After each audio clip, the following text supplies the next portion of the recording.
A year later, Rinse FM begins to broadcast more shows, now during the week and at the weekend. 91.8 FM is the frequency. Genius and his close friends spend their time moving transmitters and dodging the local police.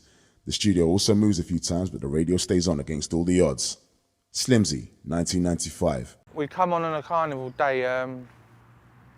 It was doing really well, even though people were out nicking rigs, trying to nick our rigs, trying to cut us off, nick our aerials.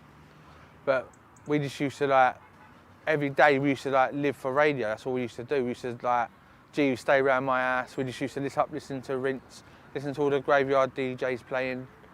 Because what it was, we was both on a station called Pressure FM, me and G, and we got booted off there. And then we wanted to start our own station up because we wanted to come on when we want and go off and choose what DJs we wanted. And then we first was looking into it. And then we bought a rig. His transmitters weren't all that good, but they used to go far, really far. There was a big, long shape like that. We used to go on the roofs, in the week, just to find places where we could put the transmitters and that for Rinse. We used to think about radio Rinse 24 hours a day. We used to try and get all the best DJs, try and get all the best MCs. We used to put the aerials on the roof on a Friday between about 5 and 6 every Friday, put the aerials up. Well, when we first switched on, it was in a tall block called Ingram House. We was there for about 3 months every week, just coming on every weekend and that. We was getting complaints from the neighbours. There was loads of people coming in and out. The security guard downstairs was thinking, what's going on?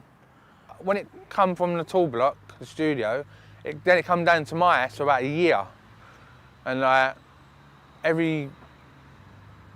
the DJs used to come up, phone me when I was downstairs, and then I used to let them up, sneak up through my house, and my mum says to me, "What's all these people coming up? Who are these people?" And she didn't say nothing. I said, "I'm just doing tapes and that, mixtapes."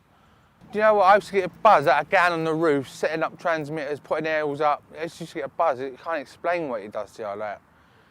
Yeah, what it was, we was set up on the whopping block, and they put cameras up there, yeah? But they was so small, you couldn't even see the cameras. They was really small, there was a little, not even a centimetre long. They was putting them in electric boxes near the doorways to get out on the roof.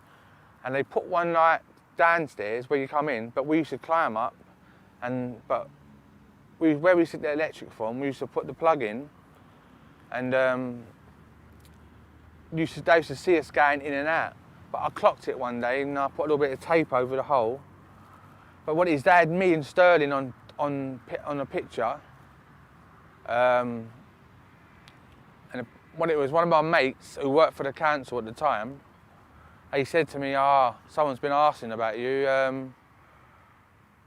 They know you're doing radio. They said, stop that, go on to a different block before you get nicked or whatever.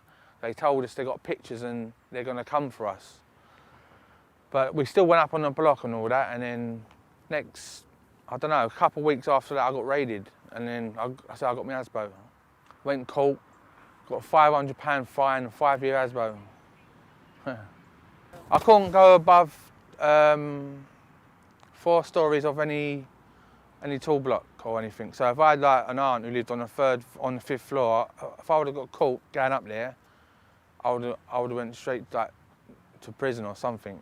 I couldn't do nothing. I couldn't even set up no more. I couldn't do nothing on the radios. Yeah, we used to get in trouble quite a lot. Other stations used to say to us, you're nicking our rigs and that, we're going to come and take your rigs, or we caught rig thieves on the roof, trying to burn stuff, bait the block up, throw bricks at windows and stuff like that. Do you know what I mean? You get all sorts of people trying to give you grief and that.